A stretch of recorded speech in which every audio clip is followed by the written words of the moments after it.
Hey everybody, before we get started this week, I just want to let you know we released a new mindset course featuring Rob Bernacki from Island Top Team and BJJ Concepts. It's called Mindset for Betas. It's an amazing resource that breaks down a new way to build a resilient jiu-jitsu mindset. It's part of BJJ Mental Models Premium. I will spare you the full sales pitch because you can try it for free. Just go to bjjmentalmodels.com/beta. I will give you a free month. You can check out the course, and if you decide that it's not worth your money, you can cancel. You won't have to pay a cent. I've already been told by subscribers that this is the most valuable piece of jiu-jitsu content they've ever received, so I hope you like it too. Hey everybody, welcome to BJJ Mental Models. I am Steve Kwan, and BJJ Mental Models is your guide to a conceptual and intelligent jiu-jitsu approach. And in this week's mini episode, we're going to learn some Japanese. That's right, John Danaher isn't the only person who can do this. We're going to talk about some concepts from the traditional martial arts. Particularly, we're going to talk about a really cool concept called Shuhari. Now, I first learned about this from the excellent Walking with the Tengu podcast. Shuhari is a Japanese word that is comprised of three different words. The word shu, ha, and ri. That's Shuhari. And what those three words mean are roughly imitate, break from tradition, and innovate. So this is a theoretical framework for learning. Shuhari tells us that the learning journey can be broken down into three phases. The first is to protect or obey, and that's shu. This describes the early phase of one's training. And this is where you're basically copying what the instructor shows you. When you are at the beginning of your journey, when you are a white belt, it makes the most sense to just listen to your instructor and listen to people who know what they're talking about. At this point in your journey, you're probably not in any position to be questioning things or trying to poke holes in your instructor's knowledge. This is where you're better off just trying to duplicate what's already been done. Think of a baby. When you're trying to teach a baby a language, you don't start with complex concepts. You get them to just copy what you're doing. You give them basic sounds to start them off, and then you build from there.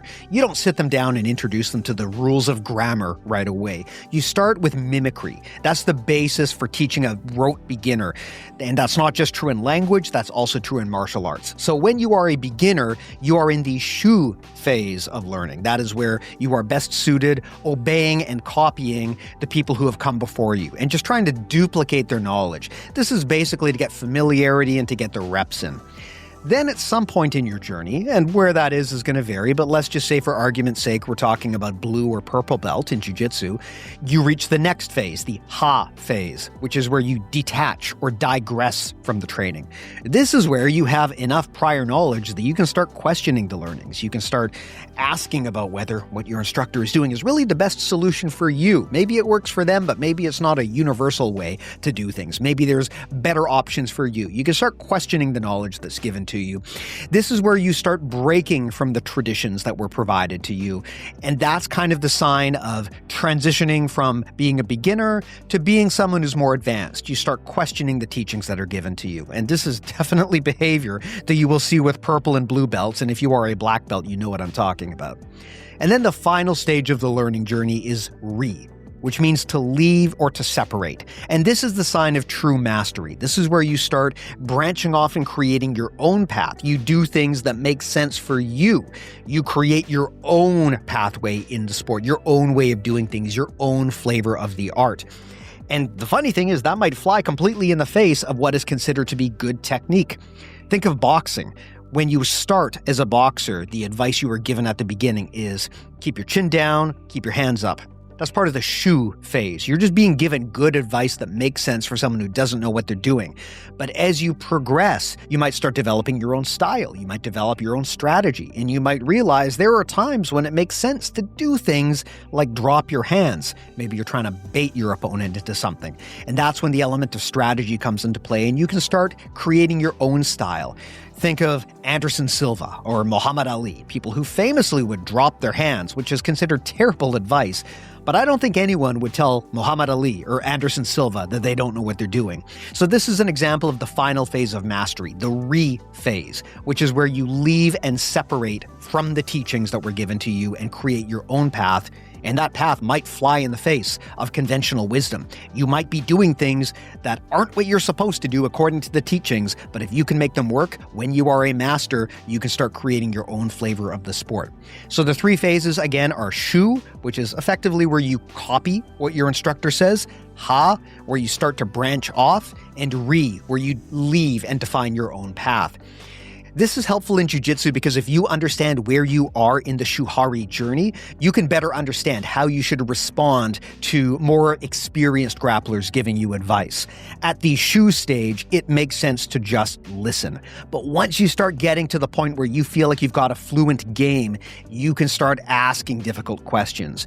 And then by the time you get to the Ri level, the mastery level, you can start defining your own path. Where you encounter issues is if you get this mixed up and you start trying to depart and create your own path at white belt level. Or if you're a black belt and you're still just copying what people are telling you.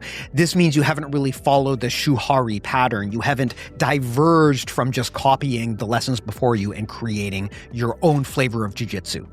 Now, Shuhari is a theoretical framework. This is not something that is proven to the best of my knowledge, but it's a really helpful thinking tool, as are many lessons that we can pull from the traditional martial arts. They get a bad rap because they're not always the most effective when it comes to realistic combat, but they are still movement practices that require skill. And in any practice that requires skill, the way that we learn it is repeatable. And Shuhari is a great way to think about where you are in the learning journey and how you should be acting at that phase of the journey. You can get more like this at BJJMentalModels.com. There's many more mini episodes like this, plus full-length episodes. And please do consider checking out BJJ Mental Models Premium if you haven't already. It's the world's largest audio library of jiu-jitsu masterclasses on strategy, concepts, tactics, philosophy, and mindset. It is the Audible and masterclass of jiu-jitsu, and your first week is free. Check that out and all of the free stuff as well at BJJMentalModels.com. Thank you so much for listening, and I'll talk to you soon.